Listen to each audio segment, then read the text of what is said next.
Hi, I'm Rick Anthony, and welcome to the Someone You Should Know podcast, the podcast that focuses on musicians, authors, and interesting people.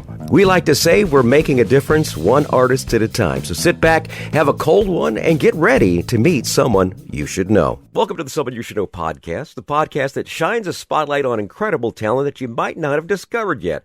I'm Rick Anthony, and this time a dynamic musician whose folk Americana sound is infused with soul melodies and a touch of country thrown in there.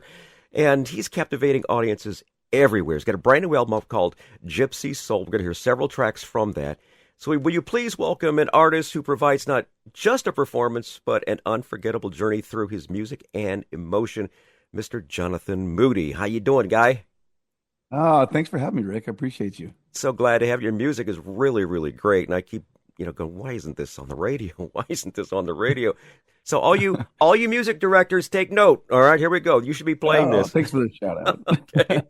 Humble beginnings. What was your why for becoming a musician? Was there a particular time? Was it hearing a specific song, sing a specific performance, or maybe it was for a girl? Why did you become a performer?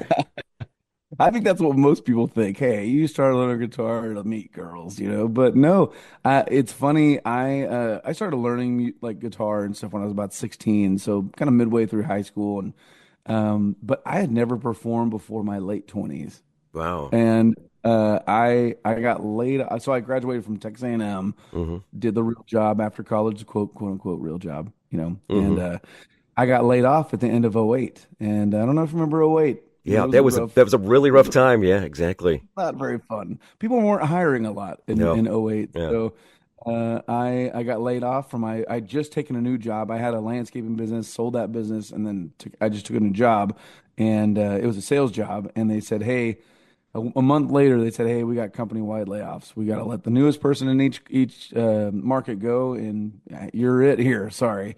I was like, oh, okay, well, no worries. I'll find another job. Well, little did I know, nobody was hiring. Everybody was laying off, and I started going to open mic nights. And then the place that hosted the open mic nights, a few months into going to these open mic nights, they were like, hey, do you want to come back and play an actual gig? And I was like, yeah, I'm broke. I need money. Let's go. Like, that sounds fun. So I bought the cheapest sound system I could possibly find. I wouldn't be caught dead playing through this thing now, but it's what I could get. Hey, I got a Mr. Microphone. Look what I get. Exactly. Oh, it was pretty bad. But it was. Hey, it was my start. And then I was playing there, and I think it might have been like the first or second time that I played there. Someone came up to me and said, hey, we need somebody every Wednesday night at our place. Do you want to come play? And I was like, yeah, sure. Within, I don't know, maybe 4 or 5 months, I was doing 8 gigs a week. Jeez. And then I was like, it never even crossed my mind. If you had taught me when I was 26 and said, hey, what do you think about maybe being a professional musician? I'm like, you're out of your mind. There's no way it's going to happen. And then it just, the universe just pushed me in that direction, I guess. And, Wonderful. And I ended up, I was like, I guess I could do this, and then rest is history. And now and now you're on the show. Yeah, it's crazy. Yeah. I'm here talking to Rick. Now, your music is crosses quite a few genres: folk, Americana, soul, country. What is the Jonathan Moody genre? You know what? I get asked that all the time especially when someone's not heard my music before. Oh, you're a musician. What kind of music do you play? I'm like, I have no idea. I love all music. I was like, why don't you take a listen to it and let me know what you think? Because I love. It doesn't matter what genre it is. I love all music, and I'm influenced by so many different artists. I love like Sam Cooke and Bill Withers, and I love like Dave Matthews, and I love James Taylor, and then I love Chris Stapleton, and the Lumineers, and Mumford and Sons, and these are just all different genres that I'm influenced by. So I think that all kind of just comes through. And when I first started writing, I was like, okay, you have to be this. I came up in Texas, and I was like, okay, well, I have to be Texas country music. That's what everybody was requesting me to play when I was playing in the bars at night. And that's what I was like, okay. So when I first started writing, I was writing because that's what I thought that people expected of me. And I was like, well, this Gypsy Soul album, why I'm so proud of it is everything just came right from my heart. And I didn't care what came out. it just went with whatever came out. And so that they all they all came out different. And then especially once you get in the studio, some of the songs that are on this album, I wrote as a finger picked kind of ballad, and then we got into the studio and it turned into like soulful, like Motowny with horns, and like I never envisioned that, but then that's what just happened, so I just roll with it. So whatever. I say Americana singer-songwriter, but Awesome. Very good. And your new album is called Gypsy Soul. Can you tell us about this particular album? When did you start working on it, and what's your thoughts now that it's done? I've never sat down to write an album. I just start writing songs. And so some of these songs I wrote, oh man, 7 or 8 years ago. And so I kind of and I finally, and I throw out most of the songs because it's like you have to write so many songs to get one that's decent, Jeez. And so it took me a long time to compile enough songs where I felt confident for an album. And I didn't write any of these songs to fill an album. I just wrote the songs, and then, I felt confident about all of these tunes. And I'm really happy with how the album turned out. Seeing it come to life in the studio was something special. Very It was good. awesome. Very good. Now, the first song we're going to feature from it is my personal favorite. It's such a beautiful song. It's called Pretty Girl. And it seems to be telling a story. Was it inspired by a real life experience? Oh, for sure. Okay. Absolutely. Yes, yes. I remember this song, that Pretty Girl means a lot to me because it was kind of a turning point. I went through a really, really rough breakup. It was actually a divorce. It was really not fun. And I was writing all of these angry, bitter, like borderline hateful songs, just like that's my therapy. And no one should hear or will hear any of those songs that I wrote because they're very specific and they're too bitter. And I remember I was in Lake Tahoe and I was sitting in my hotel room and I started playing what you hear on the guitar for Pretty Girl. And I started these words just started coming out. And after I wrote this song, I knew I was in a better headspace because I was no longer writing to the former who hurt me. I was writing to my future girl who's gonna heal me. Then I was like, okay, I'm in a better place now. I was like, my head, I'm healed. I'm good. I'm gonna be all right. And so Pretty Girl means a lot to me because of that. And hopefully other people will hear the song and be like, who are hurting because you go through heartbreak and Oh, it and yes. it and it feels like it's never gonna end.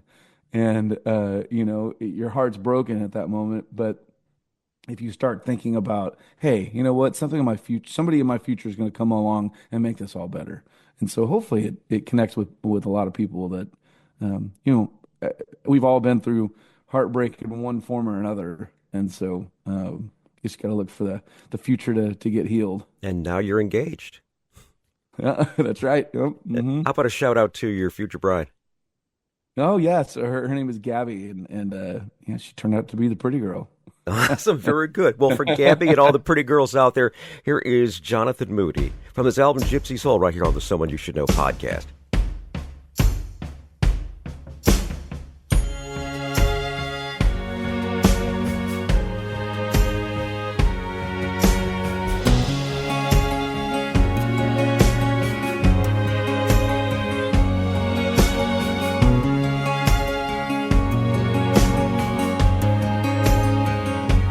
Place your lips to my face. See how much you can erase from my past, from my last broken heart.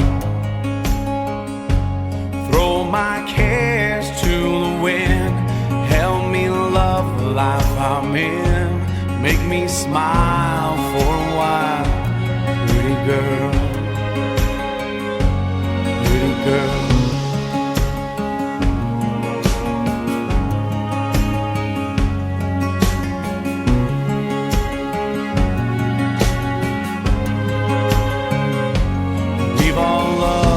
For some time, without reason, without rhyme, on some undeserving soul, they're left in us a hole. close a gap in my heart, help me with a brand new start. Love me here, love me now, pretty girl, pretty girl.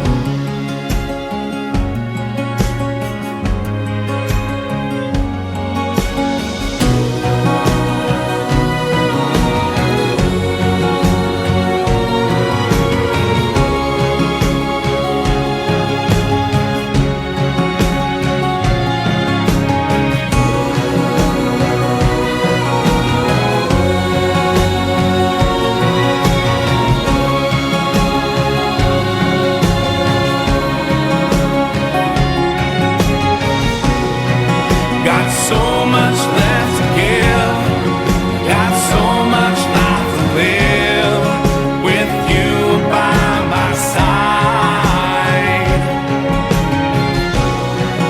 You can heal all this pain, show me sunshine through the rain, bring in a changing tide.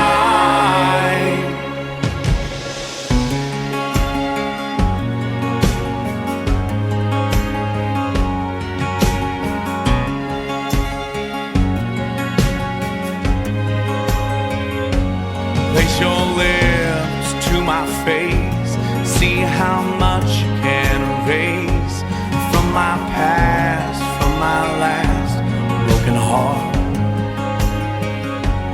From my past, from my last broken heart.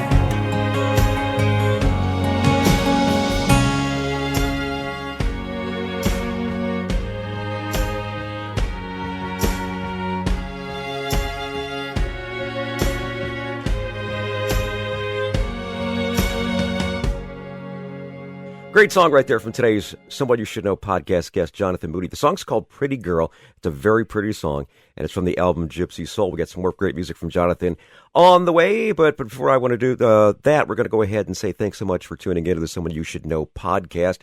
Heard all over the world thanks to our friends at Buzzsprout who share us to all the streaming platforms. Currently in 2,750 cities around the world in 102 countries.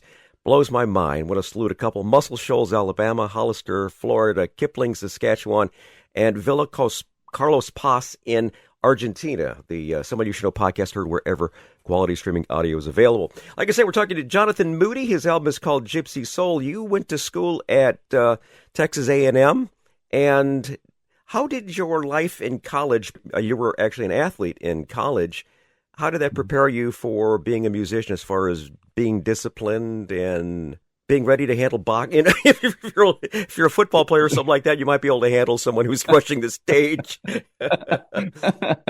Hey, you got to handle those stage rushers with an embrace. How about that? You know. There you go. No, so I actually played baseball in Florida. I graduated from A&M, but I played baseball my freshman year. I went on a scholarship to a junior college in Florida, and I played there. But I actually quit and went to the beach halfway through. I went to the beach, and then I was like, I'd rather do this than spend 5 hours a day on baseball. And, because I was a scholarship athlete, I had to go to mandatory, study Practices hall. and such, yeah. And it took up the whole entire time. And I'm like, I'm in Florida. I want to go to the beach. And so I ended up, and then because I was going to transfer back and play at A&M, but I was like, I'm just going to be a student. But baseball definitely, from the time I was, a little kid, I was training in baseball. I thought that was going to be my career. I ended up with the depth perception problem in my right eye that infiltrate, mess up my depth perception. So it kind of moved my path in a different direction. But I will say, I hit I had a batting cage in my backyard. I hit in the cage every single day. My coaches almost kind of teased me because if I didn't do well at the game, if I went 1 for 4, they knew I would go straight to the cage after that. Because I'd go after the game and I'd hit off the tee. It was just a lot of work to try to succeed in baseball, and you fail 7 out of 10 times, you're still good. Yeah, that's So, just it. and The floors me. It's like being. Would you mean a weather forecaster? And seven of your forecasts were incorrect of the first 10 days of your career. I still yeah, got. it's like Hey, I'm still batting 300. it's still pretty good, especially if you're up in the mountains or something. Hey, good luck with that. For a I mean, you're doctor. just Well, on a coin. I cut the wrong thing this time, so I'll get it next time. Can't do that. Wow. But Well, yeah, I think that because I mean, there's a lot of like it takes a lot of time and a lot of effort to like succeed in the music business, and there's a lot of failure, and there's a lot of having to get back up and go again, and hmm that's like, hey, that was the same thing in sports. So what gets to me is the individuals like yourself who are very diligent with your musical career, and you're still fighting to get signed and you know get some backing and such like that. But then again, I'm listening to watching TV commercials, and the music that they use, I'm going, where and how in they get that? that's what I want that like that. I've been looking into the sync licensing because I'm like, I really want to get my songs on the movies and Yeah, commercials and, and and the, shows. just the commercials, I'm going, that song is just so annoying. How in the heck how did that become a hit? You know, I guess I'm old, I'm old. Quick question for you regarding baseball. Was there a specific player that you loved or really and truly tried to emulate? Oh yeah, for sure, Mark McGuire. Mark? Oh, really? He, Okay, very good. Yeah, I was he in was, St. Louis when during the time frame he was doing the Sammy Sosa battle back in 1998, and what? that was on the news every single night. So we were always trying to Unreal. figure out where Sosa and McGuire were at that time. So you're a Mark McGuire fan. Mine goes way back to the 1960s. Ernie Banks, former Cub, Mr. Cub, still Yeah. my Oh yeah. all time favorite baseball player. But there you go, there you go. Now let's talk a That's, little bit about some of the places that you played, folks. You're going to listen to this. He played the Grand Ole Opry, the House of Blues, and get this, in between Lady Gaga's Super Bowl rehearsal sets. How did you manage to get that gig? that was really Right, cool. right place, Yeah. right time, or what? Yeah. I think I'm trying to remember where they found me for that. The internet's an awesome place, hmm and I've gotten so many opportunities because people found me online, and yeah, that was really cool. Because obviously we got to see the halftime show before anybody else did. Well, all the Pepsi and Super Bowl Yeah, executives yeah. got to see it and stuff, but we were like there. So we would play like whenever they would go, like they'd do their rehearsal and then they take a break and we go on and play. But then we got to step off the stage and watch the halftime show, Right, yeah. basically as it's being rehearsed. And Lady Gaga is like, I knew like Poker Face hmm and but then I heard her sit down at the piano and play. I think it's called A Million Years or Million something.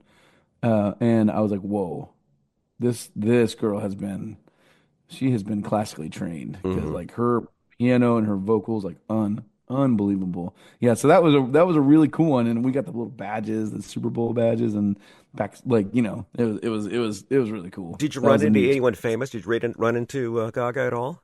No, no, No. no. I think, and I know how busy they are when they're doing that stuff, and it's such an intense like thing. I didn't even hmm ask, Uh, uh, but I would have loved to meet her. Yeah, very She's good, incredible. very good. Well, maybe she might be doing when you wind up doing the Super Bowl. As far as that goes, maybe she Hey, might there be you doing go. sets as far as like what do they call it, a retro set with Lady Gaga performing in between the sets of Jonathan Moody. Yeah, there you go. That would be good for me. Well, you've been living the good life. So, what do we say? The next song we feature is called "Good Life." Can you tell us the backstory on "Good Life"?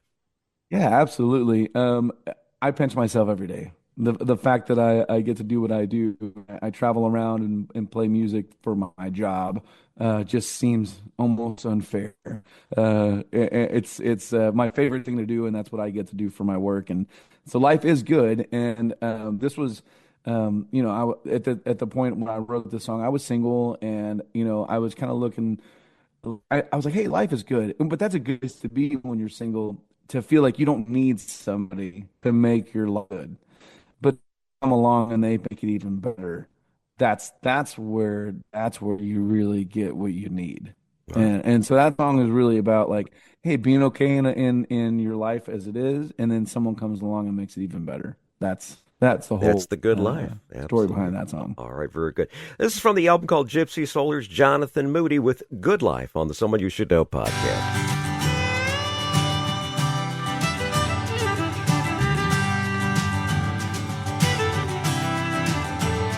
Got a good life, I can almost call it great. But there's something just ain't right about it. I haven't found you yet. I've been driving around town with the windows rolled down, hoping the fresh air will clear my head. I would drive all night just to pick you up, so promise you'll fill that cold spot in my bed.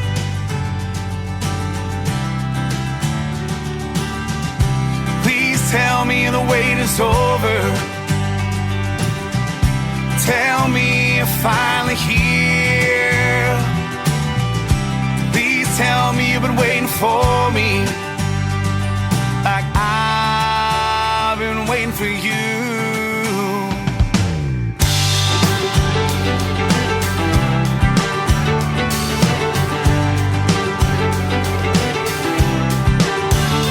Wanna pick you up, girl. I wanna sweep you off your feet. We got so many places to go now, so many things to see. All the places I've been, wanna see them again, 'cause I hadn't seen them yet with you. Those West Coast cliffs to the Rocky Mountains, girl, you'll do nothing but improve that view.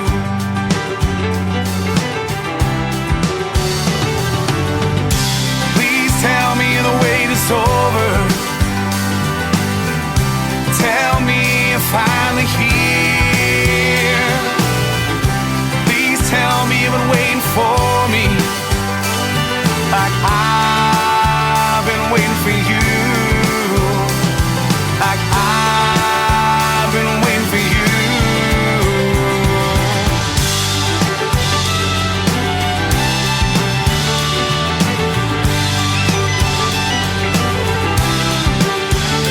Got a good life, now I call it great. Ever since you came along, I've been singing the song little louder, yeah. From the album called Gypsy Soul, Jonathan Moody is our guest this time. That song right there is called Good Life. Some great music from him. And Jonathan, you've been working with Ryan Hadlock, who's worked with the Lumieres and Brandy Carlisle. How has his input influenced the end result of Gypsy Soul? Oh, I mean, he's a genius. I mean, he really is.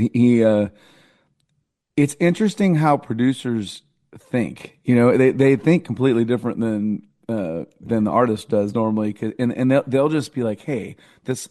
I remember. I think it was the song "Gypsy Soul" where he was like, "Hey, instead of doing this long like instrumental part, why don't you just go right back into the next verse instead of any kind of break, but after the first chorus?" And I was like, and I tried it. I was like, "Oh wow, that makes the song flow so much better."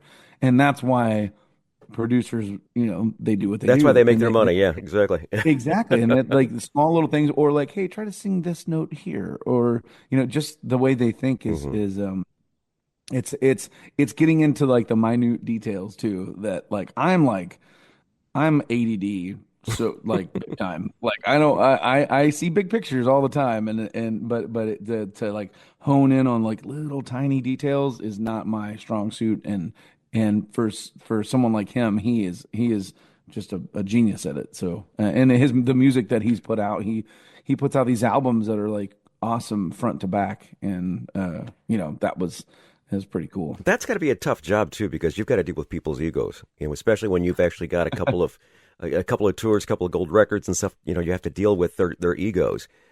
That's one of the most difficult things in this business is dealing with egos. I had that problem many, many years ago, where my ego was getting the best of me, and I was name dropping all the people I'd talked to, blah blah blah. People got tired of hearing that. So here, I actually had one of those, talks with God, and I said, "You got to help me with this." He said, "Well, I heard a resounding, well, stop helping yourself and start helping others," and that was kind of like the catalyst for this program, the Someone You Should Know program, and it's all about helping others. And I love what you're doing with your work here with Ryan. It's just you got to put the egos aside and just listen to what the producer says, and they know they got a little more experience than you, but that's awesome. That's awesome. Yeah. We appreciate what you do. I mean, that's a noble cause for sure. And it's amazing when you start helping other people that it really helps you. And that's the beauty of life right there. So, and the odd thing behind it is, I don't get paid to do this, but here's the thing: is I'm heard around the world. People are familiar with the podcast now, and 102 countries. I never would have guessed that when I started this whole thing. It just kind of blows my mind, and it keeps growing by word of mouth every single day. And I hope that someone in those 102 countries is listening and would love to have Jonathan Moody play a gig in your country. That would be kind of cool. Yeah. Now you got to pay for it, Let's of course. go. I'm not.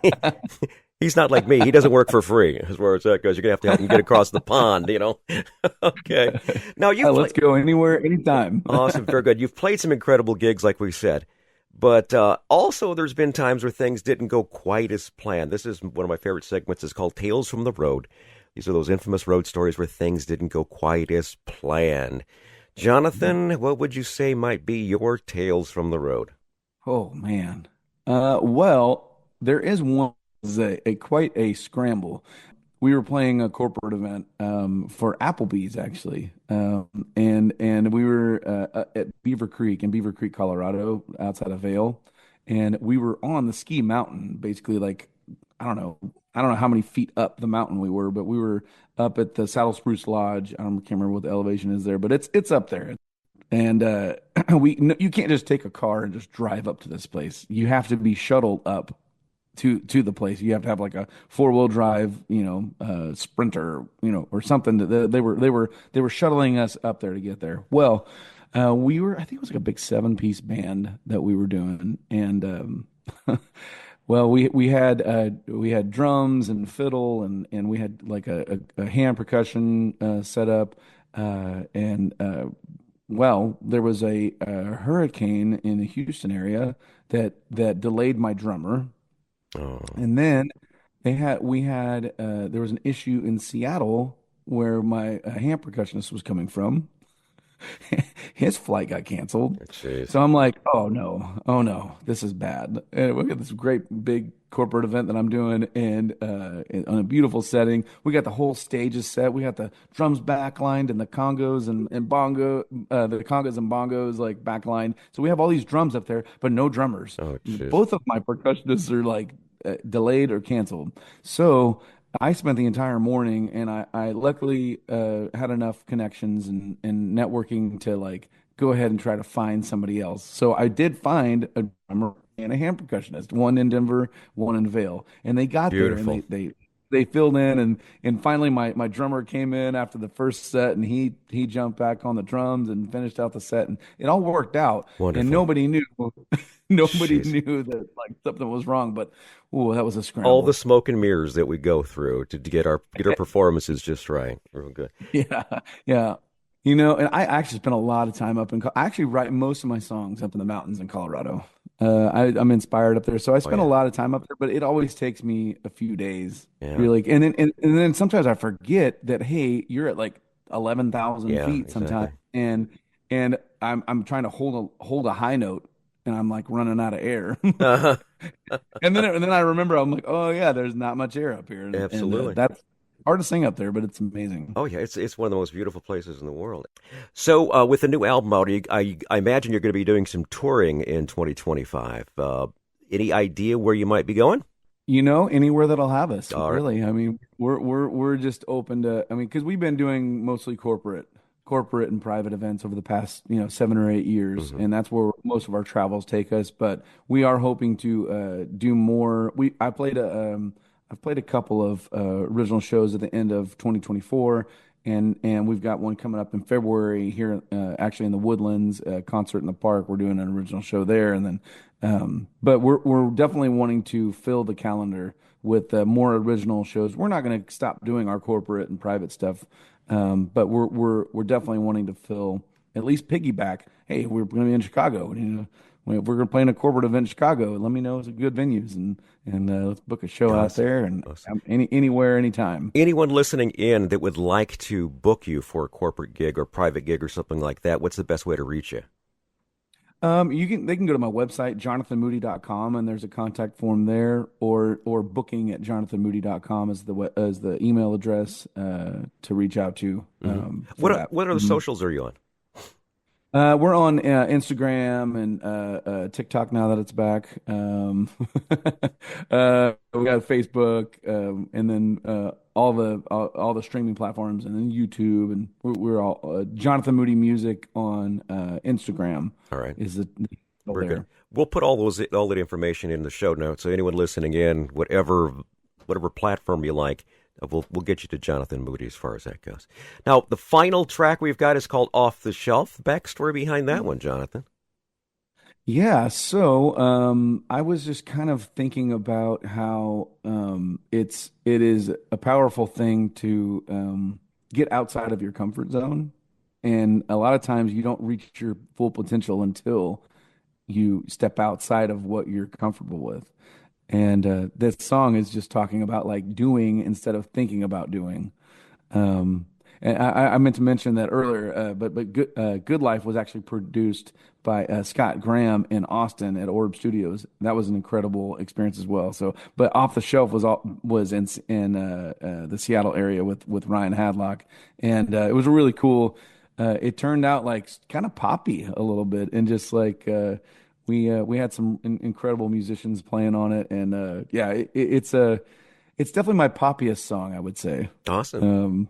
But encourage people to get out there and get out of your comfort zone and actually live your life. You know, exactly. Stop thinking and start doing. Right.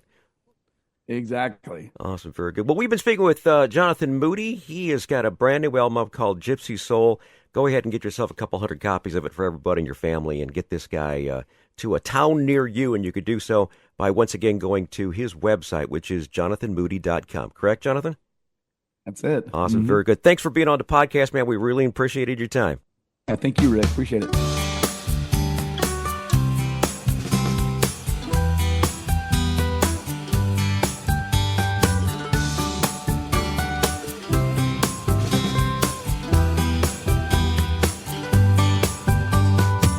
Downtown on a crowded street, looking at change my scene, out of my comfort zone.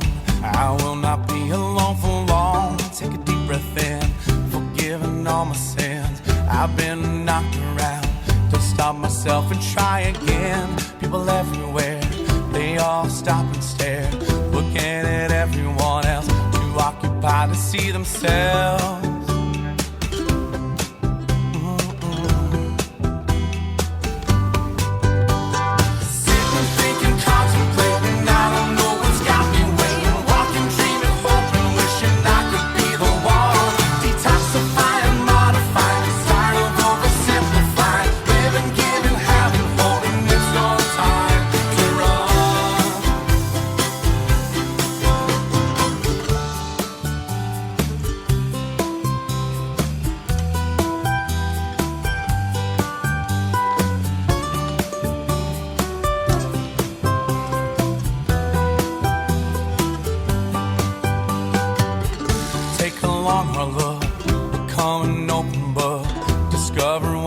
I know I'm running out of time to do this right.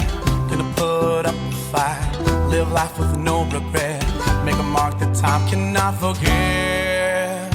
Sitting and thinking, contemplating, I don't know what's got me waiting, walking, dreaming, hoping, wishing I could be the one. Detoxifying, modifying, tired of oversimplifying, living, giving, having, holding, it's no time to run. Searching for who I am, I know that I can fulfill inside the